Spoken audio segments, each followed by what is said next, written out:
Bonjour, alors moi c'est Aurélie, je suis diplômée de psychologie du travail. J'ai travaillé 6 ans dans le recrutement tech avant de rejoindre Bookcoders il y a 6 mois en tant que talent manager.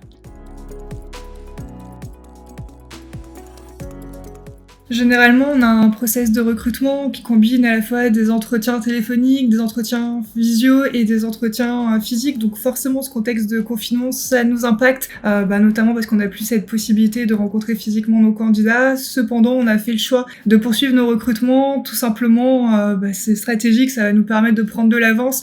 On travaille d'ailleurs avec nos partenaires qui continuent toujours de recruter et qui ont bien compris cet enjeu stratégique des recrutements pendant cette période.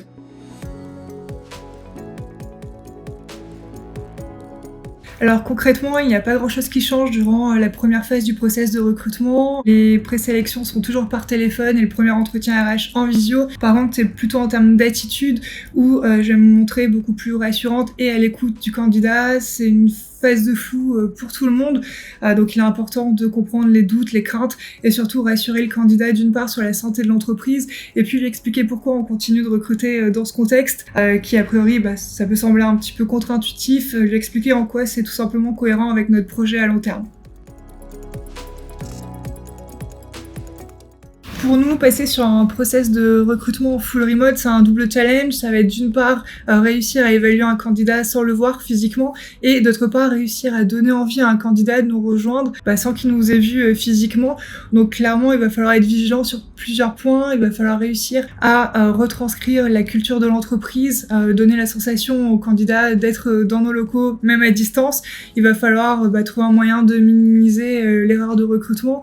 Il va falloir réussir à garder ce lien avec le candidat malgré la distance qui va nous permettre de mieux le connaître et puis bien évidemment le sécuriser, lui montrer que malgré ce contexte difficile, l'entreprise continue d'avancer sur son projet et puis pouvoir lui donner toutes les clés en main pour qu'il puisse prendre sa décision, à savoir accepter ou non de nous rejoindre si on lui fait une proposition.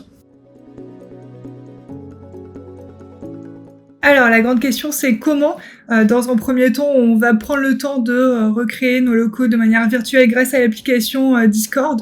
Ensuite, on va augmenter la qualité de notre évaluation grâce à des mises en situation qui, pour nous, restent les meilleurs moyens d'évaluer de manière opérationnelle les compétences de notre candidat. Ensuite, on va inclure davantage de temps informel à travers des simples échanges ou bien à travers des temps de jeu qui vont nous permettre d'une part de créer ce fameux lien avec notre candidat et puis de rendre l'expérience de recrutement agréable pour notre candidat.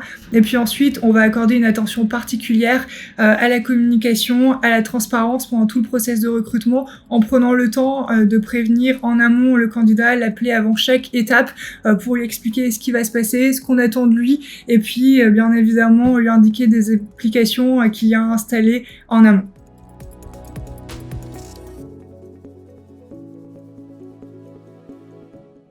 J'ai récemment été en contact avec certains de nos partenaires qui se demandaient comment on avait pu adapter notre process de recrutement classique en process full remote. Concrètement, on l'a séparé en 4 grandes étapes. La première, donc, c'est l'étape de la sélection où on garde la présélection par téléphone et un entretien RH visio dans lequel on va revenir plus en détail sur le parcours du candidat et puis on va évaluer ses motivations. La deuxième étape, c'est tout ce qui est évaluation opérationnelle.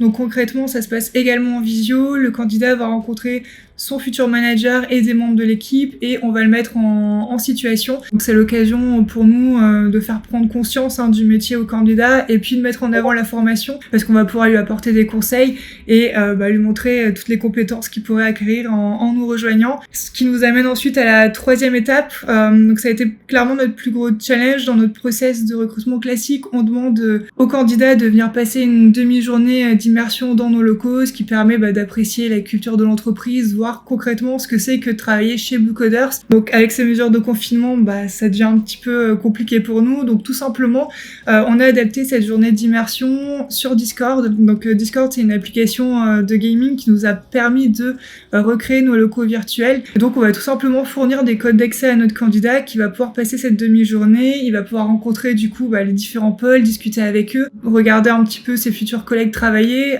voir en quoi correspond le métier, le poste qu'on va lui proposer. Et puis on va aussi induire des petits temps informels, des temps de jeu qui vont nous permettre de mieux connaître le candidat et puis également de lui laisser un bon souvenir de la journée. Et puis enfin, la dernière étape, l'étape finale, c'est la rencontre avec notre CEO Christophe. Il va pouvoir échanger sur la vision stratégique de l'entreprise et généralement, il va y avoir une proposition à la fin de cette dernière étape.